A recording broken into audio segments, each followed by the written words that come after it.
Genomics and sex sorting technologies allow dairy producers to optimize their herd through breed improvement. New reproduction strategies are becoming available as these new approaches evolve. The use of beef bull semen has increased across dairy production in Quebec, and we're seeing a significant increase in the share of beef cross calves put to market in the province. To keep up with these new technologies, expertise in bovine reproduction is also developing rapidly.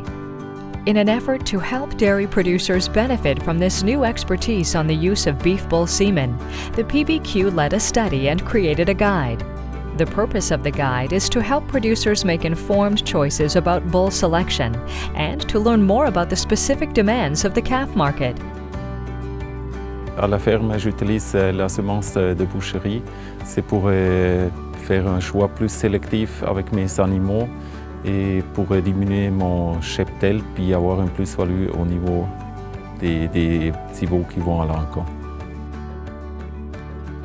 On utilise la semence de taureau de boucherie pour en fait réduire un peu la quantité de génisses à élever et puis avoir moins de réformes par la suite.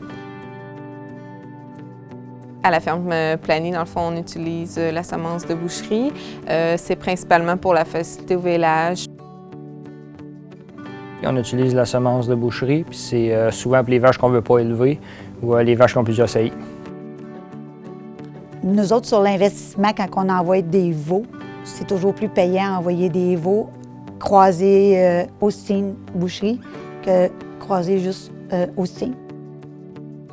C'est intéressant parce que la semence coûte moins cher, de un. Ensuite, le revenu des veaux qu'on envoie à l'encan est souvent supérieur à un veau laitier.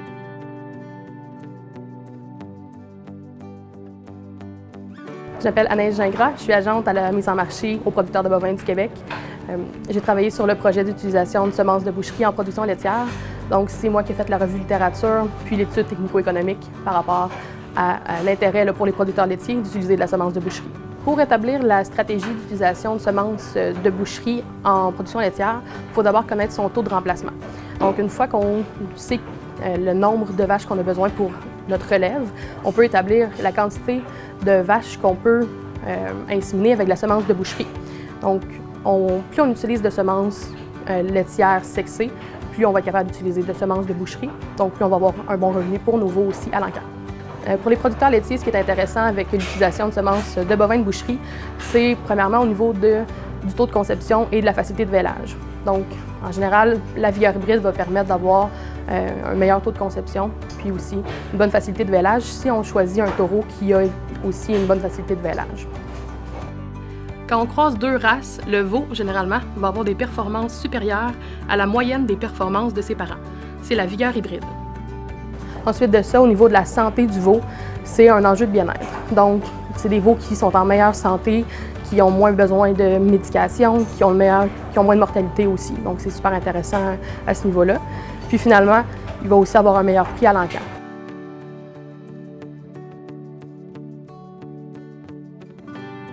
La race que j'utilise dans les animaux de boucherie se trouve à être Angus, parce que d'après moi, c'est la race qui a le plus de chances de se vendre aux encans.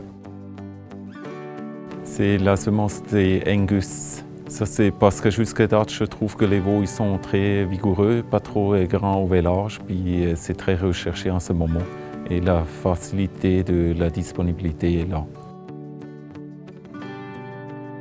Angus, si c'est des tares ou au bleu-blanc belge, ça dépend. Principalement Angus parce que c'est plus facile à avoir.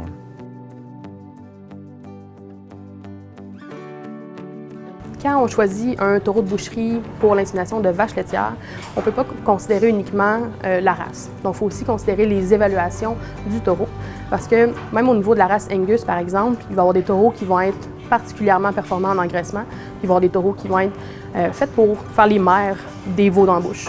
Donc, c'est important de choisir des taureaux qui vont être performants en engraissement parce que ce n'est pas la race laitière qui va apporter des bonnes performances de croissance, c'est vraiment la race de boucherie.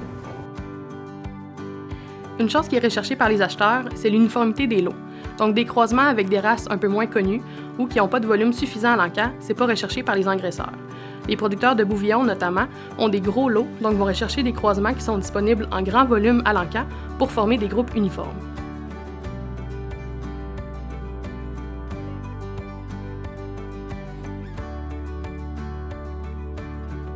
Mon nom, c'est Martin Boutin. Je suis producteur agricole. Depuis 2018, on a débuté l'élevage de veaux croisés. Puis, à ma connaissance, c'est le seul endroit au Québec qui le fait de façon aussi importante, là, à raison de 800 veaux croisés par année. Lorsqu'on achète les veaux croisés, on essaie idéalement d'avoir le plus de mâles possible, parce que c'est ce que le marché demande. Moi, ces veaux-là, dans le fond, sont destinés à un marché pour des bouvillons. C'est pas moi qui les finis. Fait qu'on veut le plus de mâles possible. On veut des races noires autant que possible, acères, des veaux qui ont de l'air en santé. On espère aussi que ces veaux-là ont eu du colostrum avant le départ. Un bon veau à l'encan pour un acheteur, c'est un veau qui a une tête courte et large, qui va avoir un dos droit, qui va avoir des pattes fortes et larges aussi, donc un coffre qui est large. Tout ça, c'est des indicateurs que la conformation ressemble à un animal de boucherie, puis qu'il va avoir des bonnes performances comme un animal de boucherie tout au long de son engraissement. Donc, ce qui va être intéressant aussi pour un acheteur à l'encan, c'est d'avoir des veaux qui sont en bonne santé. Donc, des veaux qui ont le nombril sec, qui n'ont pas d'écoulement au niveau des yeux ou du nez, qui ont la tête droite et les oreilles levées. Puis, pour un éleveur aussi, ce qui est important, c'est que les animaux ne soient pas trop jeunes. Avoir plus de 9 jours, c'est vraiment nécessaire là, pour envoyer les animaux à l'encan.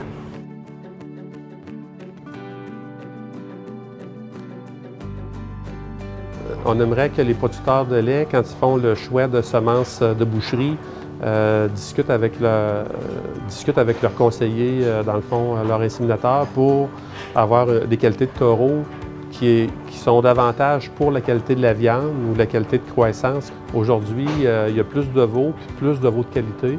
Puis on se permet, dans le fond, de faire une certaine sélection, dans notre cas, pour acheter des veaux de meilleure qualité, puis avoir un produit, après ça, un produit fini qui va être intéressant pour notre acheteur. L'évaluation des taureaux de boucherie est faite selon les EPD. C'est les écarts prévus chez la descendance, puis c'est un indicateur des performances de la descendance d'un taureau par rapport à la moyenne de sa race. Donc, on ne peut pas considérer 2 races différentes, mais on peut considérer 2 ou 3 taureaux en regardant les EPD. Quand on choisit un taureau de boucherie pour inséminer une vache laitière, on devrait d'abord considérer les aspects de croissance rapide. Donc, les EPD de poids 1 an, de rendement en viande, de surface de l'œil de longe. Comme ça, on s'assure d'avoir la meilleure conformation possible pour le veau. Ensuite, on considère la sécurité de vélage en choisissant les EPD de facilité au vélage et de poids à la naissance qui correspondent à la vache ou à la tare à inséminer. Finalement, on peut considérer le persillage qui fournit la jutosité et la saveur à la viande.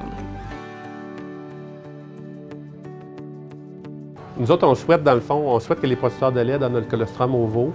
Dans le fond, c'est le facteur de succès. Le premier facteur de succès qu'on a, c'est que les veaux qui ont eu du colostrum sont moins malades. On utilise moins d'antibiotiques, puis ça nous permet d'avoir des lots uniformes en santé. Puis l'autre chose aussi, comme facteur de succès, c'est des veaux qui ont 10 jours et plus d'âge, qui sont plus solides, puis qui n'ont pas été malades à la ferme. Ces veaux-là, on est intéressé de les avoir pour les payer davantage. Whether it is to improve conception rates, raise fewer heifer calves, increase the value of male dairy calves, or to raise calves for meat production on the farm, beef semen can be another tool for dairy producers in increasing their efficiency and profitability. To learn more, consult The Use of Beef Sire Semen in Dairy Herds, a practical guide. Available to you on the Producteur de Bovins du Québec website.